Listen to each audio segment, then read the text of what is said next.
निकला शर्मा जी। ईशान बताओ।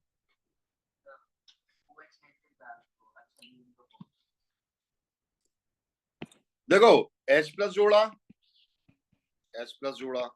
क्या बना H2O और ये क्या बना CH4।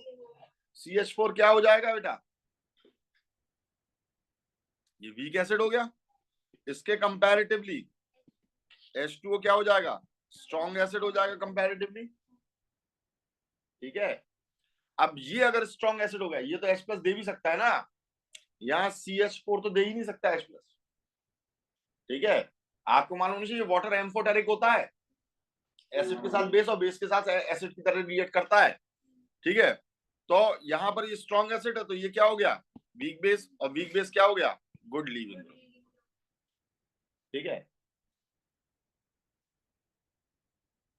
कोई प्रॉब्लम इसमें? नीचे वाले में कौन सा हो जाएगा इशिका, क्यों?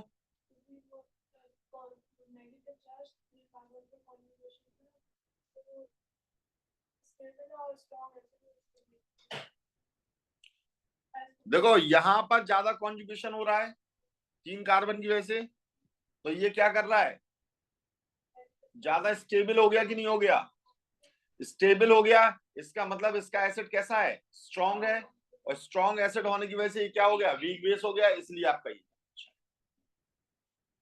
ठीक है, कोई प्रॉब्लम इसमें? या इसे इस तरीके से भी देख सकते हो, इसे इलेक्ट्रॉन देने की ज्यादा जल्दी रहेगी इसके कंपैरेटिवली, क्यों? क्योंकि यहां पर कॉन्जुगेशन या डीलोकलाइजेशन चार्ज का पोजीशन पे हो रहा है, तो इसके लिए ज्यादा बोझ है, और इसके लिए ये नेगेटिव चार्ज कम बोझ है, क्योंकि ये 3-3 कार्बन पर हो रहा है। क्लियर है? सॉरी, 3-3 ऑक्सीजन पे डीलोकलाइजेशन हो रहा है, ये नेगेटिव चार्ज का डीलोकलाइजेशन विशाखा 3-3 ऑक्सीजन पर हो रहा है सेकंड वाले केस में, है ना। तो यानी ये ज्यादा स्टेबल है, यानी इसे इलेक्ट्रॉन देने की ज्यादा जल्दी नहीं है, और जब ज्यादा जल्दी नहीं है इसे इलेक्ट्रॉन देने की, तो ये आपका स्ट्रॉन्ग बेस नहीं है, ये कैसा है, वीक बेस है, और weak base is a good leaving group. यहाँ पर ये अच्छा लीविंग ग्रुप है, यहाँ पर ये अच्छा लीविंग ग्रुप है। उम्मीद है लीविंग ग्रुप अच्छे समझ में आ गया होगा, आगे समझ में। तो हम यहाँ पर कुल मिलाकर से फॉर्मुलाइज कर सकते हैं, गुड लीविंग ग्रुप मतलब क्या, वीक बेस। शिवम,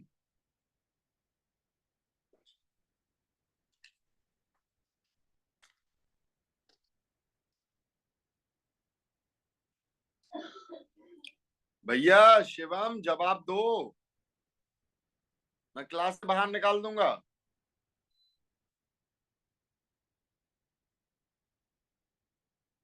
शिवम,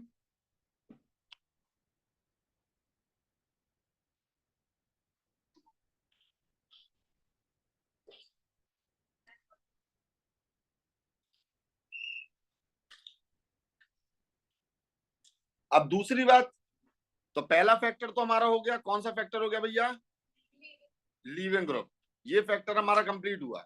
अब दूसरा फैक्टर जो हम लोग यहाँ पर देखने जा रहे हैं वो देखने जा रहे हैं स्टेबिलिटी फैक्टर, यानी stability of carbocation.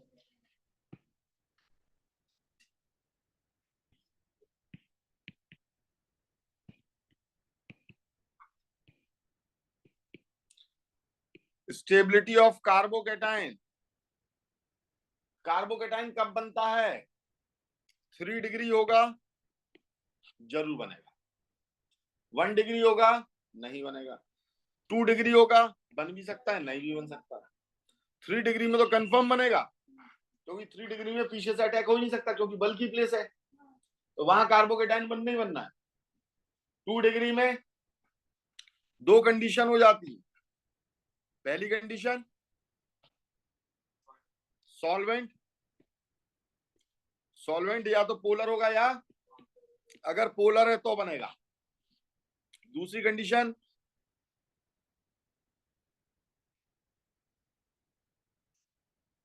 Leaving group, और तीसरी कंडीशन न्यूक्लियोफाइल। न्यूक्लियोफाइल कैसा है, स्ट्रॉन्ग है तो बैक साइड से अटैक कर देगा, नहीं है तो मजबूरी है, इंतजार करेगा। ठीक है, न्यूक्लियोफाइल। ठीक है, उसकी स्ट्रेंथ को चेक करना पड़ेगा आपको। अच्छी बात है। और अगर ये 1 डिग्री है तो नो, वो 1 डिग्री कहलाएंगे क्या? उनके नाम ही अलग मैंने दे दिया। देखो एक बात मैं बता दूं, आपके यहाँ एक चीज में कंफ्यूज नहीं होना। कुछ टीचर्स होते हैं जो एलाइलिक और बेंजाइलिक को एलाइलिक और बेंजाइलिक ना कहकर 1 डिग्री कहते हैं, क्योंकि वो 1 डिग्री कार्बन पर है। पर आप अपने अंदर उस फर्क को महसूस करना कि वो एलाइलिक और बेंजाइलिक इसीलिए कहला रहे हैं। कार्बन 1 डिग्री है पर वो 1 डिग्री कार्बोकेटाइन नहीं है, वो एलाइलिक और बेंजाइलिक है, याद रखिएगा।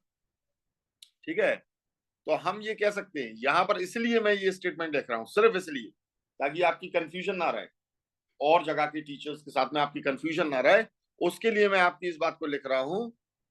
क्या चीज? कि अगर 1 डिग्री कार्बोकेटाइन है तो वो बन सकता है 1 डिग्री कार्बोकेटाइन। ये मैंने कंडीशन लगा दी है बेटा, याद रखना। तो ये कहो कि सर ने कहा था कि 1 डिग्री बन सकता है, 1 डिग्री नहीं है ये फिर भी, लेकिन अगर कोई कहे तो समझ लेना 1 degree carbocation can form when it is stabilized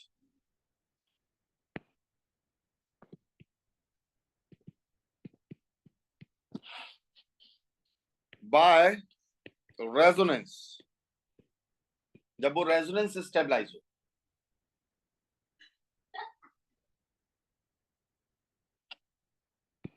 ठीक है, कैसे?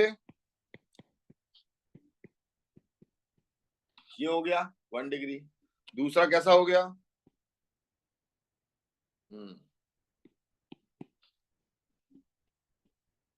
ठीक है, और ये हो गया मीजोमेरिक से, ये भी 1 डिग्री है, मीजोमेरिक से इलेक्ट्रॉन दे देगा ये। समझ में आ रही है बात, नहीं आ रही है? ठीक है, ये यहां पर दे देगा, ये यहां पर दे देगा, इस तरीके से। तो ऑल्दो हम इसे कहते क्या है, ये एलाइलिक कार्बोकेटाइन कहलाएगा। क्या कहलाएगा? बगल वाला, उसके बगल वाला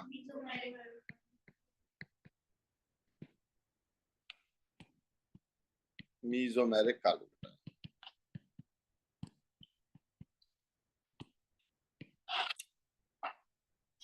ठीक है भाई, बच्चों समझ में आ रहा है? यशिता समझ में आ रहा है बेटा? हाँ सर। सारिका? हाँ सर। ठीक, सारिका माइक खोलो। हाँ सर। सारिका, ये हल्दी घाटी ऐसे हाँ क्यों हो रहा था तुम्हारा? नहीं, नहीं वो युद्ध नहीं हो रहा, वो निहारिका है सर। तुम पढ़ती हो कि लड़ती रहती हो? नहीं मैं नहीं लड़ती।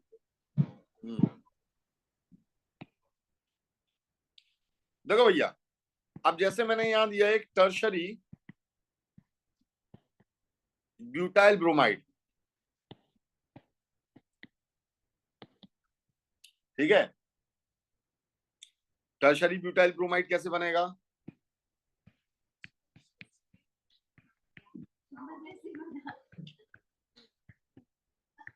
ये बन गया। अब इसकी रिएक्शन मैंने H2O के साथ कराई है। किसके साथ में? H2O के साथ में। तो यहां किसका फॉर्मेशन हो जाएगा भाई? OH, टर्शरी ब्यूटाइल अल्कोहल का फॉर्मेशन हो गया। किसका फॉर्मेशन हो गया? Tertiary butyl alcohol. क्या इसकी मैकेनिज्म को लिख सकते हो आप लोग? लिख सकते हो? कैसे, क्या होगा? बोलो भाई ईशान, हाँ या ना में? क्यों, क्या है इसमें?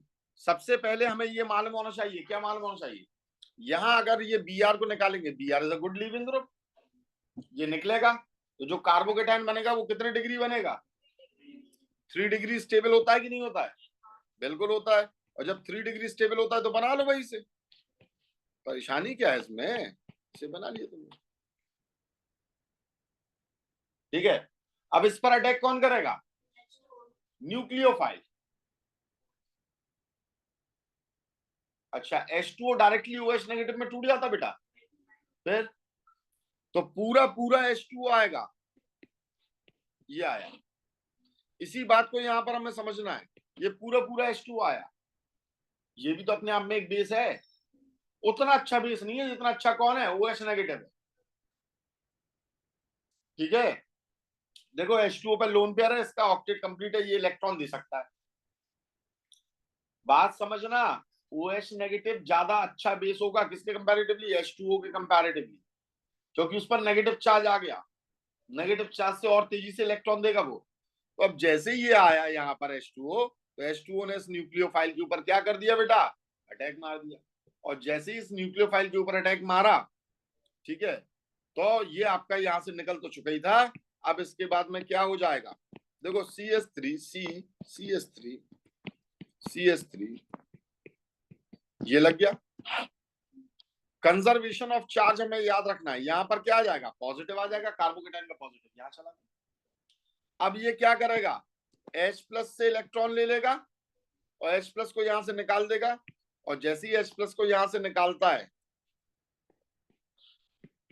तो यहां किसका फॉर्मेशन हो गया भाई, टर्शरी ब्यूटाइल अल्कोहल का।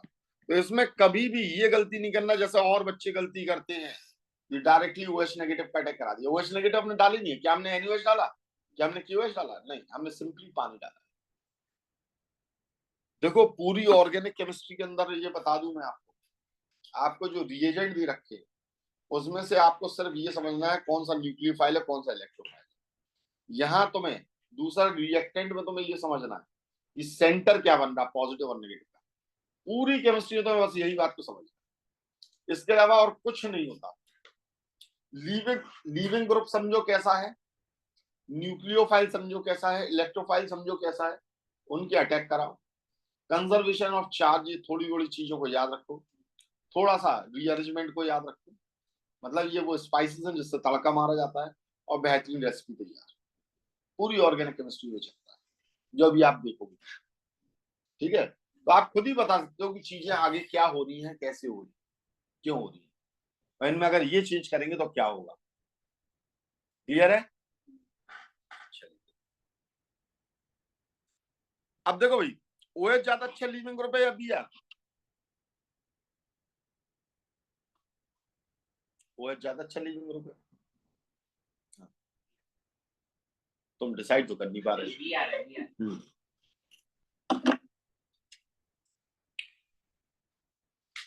Br ज्यादा अच्छा लीविंग ग्रुप है ना, किसके comparatively,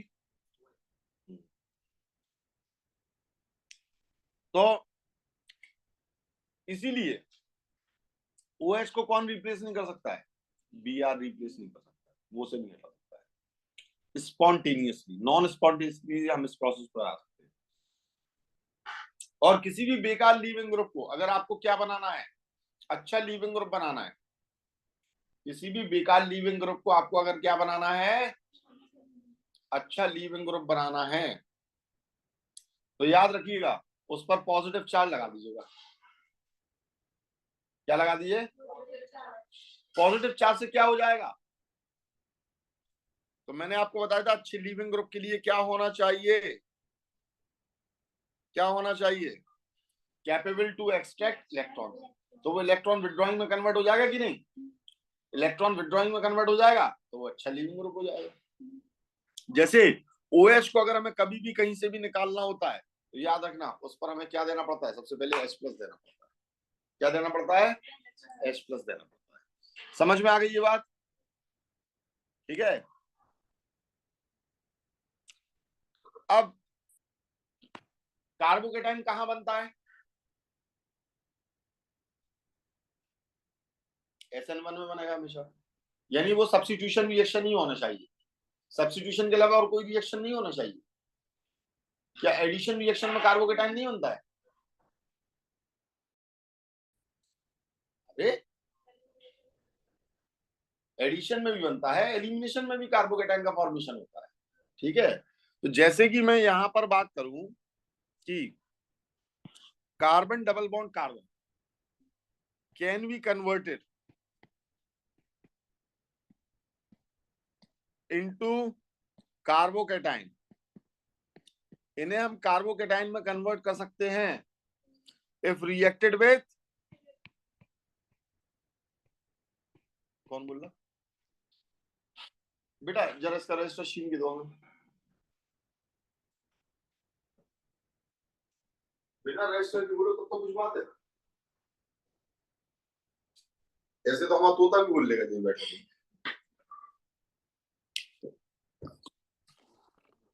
if reacted with electrophile, अगर ये इलेक्ट्रोफाइल्स के साथ रिएक्ट करेगा, और इलेक्ट्रोफाइल्स क्या होते हैं बताओ संजय? तोते की बोली गई है।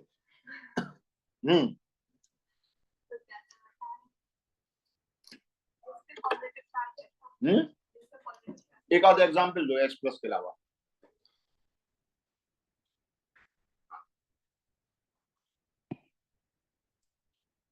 अब तुम बताओगे नहीं तो तुम्हें हम बताएंगे।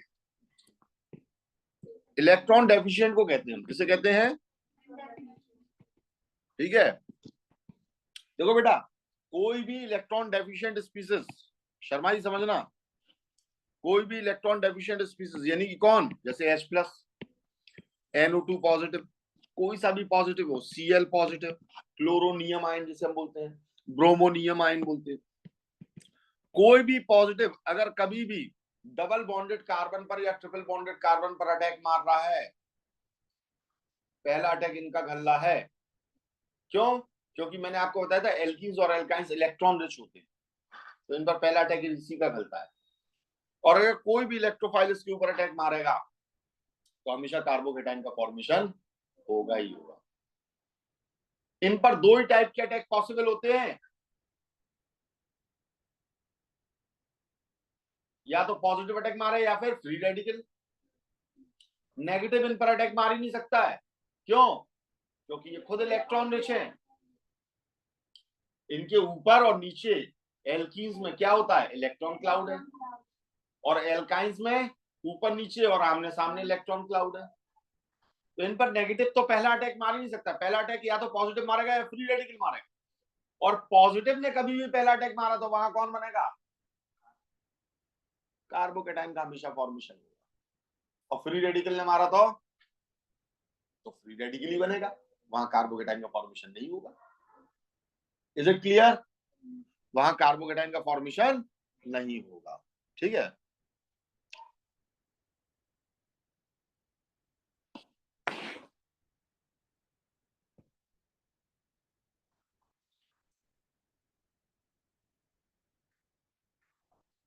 अब देखिए, carbon double bond carbon CH2, मैंने ये लगाया CH3 और ये लगाया CH3।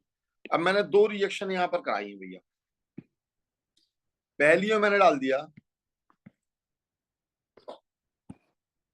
H2 पैलिडियम की प्रेजेंस में, दूसरे में मैंने डाला HBr। ठीक है, अब मुझे ये बताओ किसमें कार्बोकेटाइन का फॉर्मेशन होगा और किसमें कार्बोकेटाइन का फॉर्मेशन नहीं होगा। Which reaction goes through carbocation formation, कौन बताएगा? Raise your hands.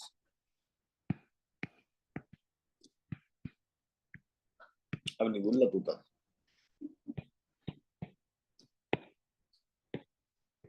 हाँ, कौन बताएगा? Raise your hand.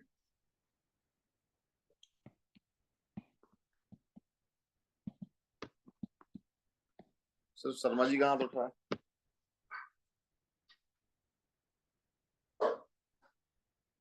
हाथ उठ रहा कि नहीं उठ रहा ये समझ में नहीं आ रहा। बहुत बढ़िया। हाँ, क्या हो गया मिट्टू? पहले तो हमारे बोलने से पहले आंसर निकल जाता था जब तक रजिस्टर होता। हाँ मायरा, बताइए Sharma ji.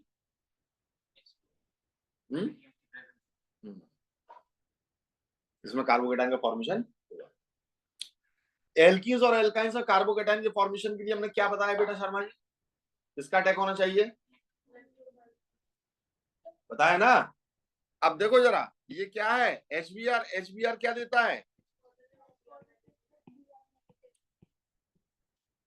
H2 hydrogen gas है, और PD क्या है, पैलेडियम। 10th में इतना तो पढ़ा ही होगा, प्लेटिनम पैलेडियम।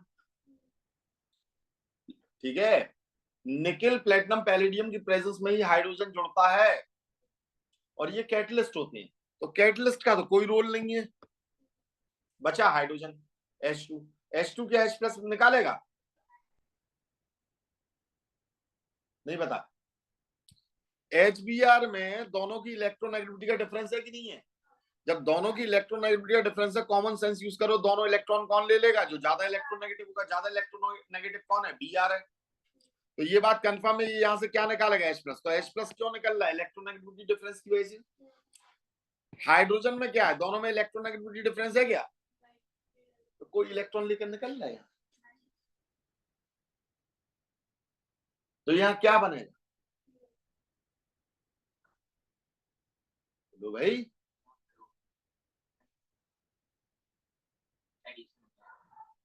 सिर्फ एडिशन हो रहा है। कैसे हो रहा है? फ्री रेडिकल वो जरूरी नहीं है, यहाँ फ्री रेडिकल नहीं लगता, ये अलग एक फिनोमेना चलता है। समझ में आई ये बात? कुल मिलाकर यहाँ पर क्या नहीं हुआ? कार्बोकेटाइन का फॉर्मेशन नहीं हुआ। कार्बोकेटाइन का फॉर्मेशन कहाँ हुआ? ये हुआ। तो बेटा दिमाग थोड़ा सा खोलना है। एसिड है, H+ निकाल लो भाई, इतना तो हमें मालूम ही है। तो हर चीज रट नहीं सकते हो, तो थोड़ा सा दिमाग ओपन करना चालू करो यहाँ पर। ठीक है, कैपेबिलिटीज देखो, कंधे उचकाने से कुछ नहीं होगा। क्या पॉसिबिलिटीज हैं वो चीज देखो, कौन क्या करने के कैपेबल है वो चीज देखो।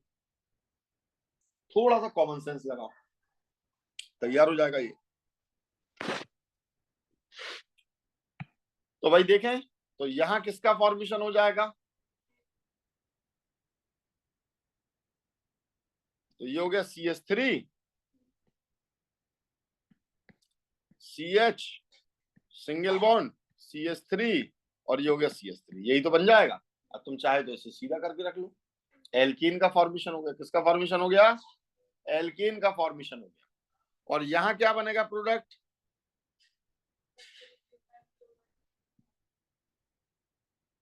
तो ये हो गया। देखो एक जगह H+ लगना है और एक जगह किसे लगना है? Br को लगना है। तो पहले कौन लगेगा? तो ये फॉर्मेशन कुछ इस तरीके से हो जाएगा। यहां पर आपका ये Br लगा, ये CH3 हो गया, ये CH3 हो गया और ये CH3 हो गया। पहला अटैक किसका होगा? H+ का होगा। अब देखो अटैक जब हम H+ का कराएंगे, यानी इसी चीज को मैं यहां बताने जा रहा हूं। तो पहला अटैक कहां पर कराओगे बेटा आप? ए पर भी करा सकते हो और बी पर भी। ए पर अटैक कराया तो पॉजिटिव कहां आएगा? कार्बोकेटाइन बी पर आएगा। और बी पर H+ का अटैक कराया तो कार्बोकेटाइन कहां आएगा? कहां ज्यादा स्टेबल है? क्यों? 3 डिग्री। 3 डिग्री में क्यों स्टेबल हो जाता है? नंबर ऑफ हाइपर कॉन्जुगेट ज्यादा हो जाते हैं और इंडक्टिव भी हो जाता है। ठीक है, तो जैसे ही हमने पहला अटैक H+ का कहां कराया? बी पर कराया, तो हमारा जो कार्बोकेटाइन बनेगा वो ये बनेगा CH3 CH3, ये हो गया CH3 और यहाँ कौन बन गया? कार्बोकेटाइन बन गया। अब इस पर कौन अटैक करेगा? Br नेगेटिव और ये प्रोडक्ट आपका फॉर्मेशन हो गया। प्रोडक्ट ये वाला बन गया आपका। ठीक है, कोई प्रॉब्लम इसमें? ठीक, चलिए बस आज इतना ही। बिल्कुल इलेक्ट्रोफिलिक एडिशन रिएक्शन हो रही है। मैंने बताया है कि एल्कीन्स और एल्काइंस में हमेशा इलेक्ट्रोफिलिक ही होगी। और ये क्या है? एडिशन है, ये मैकेनिज्म होती है। तो कार्बोकेटाइन ऐसा नहीं होता कि सिर्फ SN1 और SN2 यानी न्यूक्लियोफिलिक में ही होगा सब्स्टिट्यूशन में। ठीक है, एडिशन में भी होता है और एलिमिनेशन में भी होता है। इसीलिए कभी भी बच्चों को असल में मैकेनिज्म के नाम पर एक ही पढ़ा जाता है, SN1 SN2। तो जब भी वो कहते कार्बोकेटाइन कहाँ बनेगा, वो कहते हाँ ये SN1 में, सीधे वही जंप लगाते हैं। ठीक है, भले ही एडिशन हो रही हो वो कहते हैं SN1। ठीक है, तो थोड़ा सा इस बात का होश रखिएगा।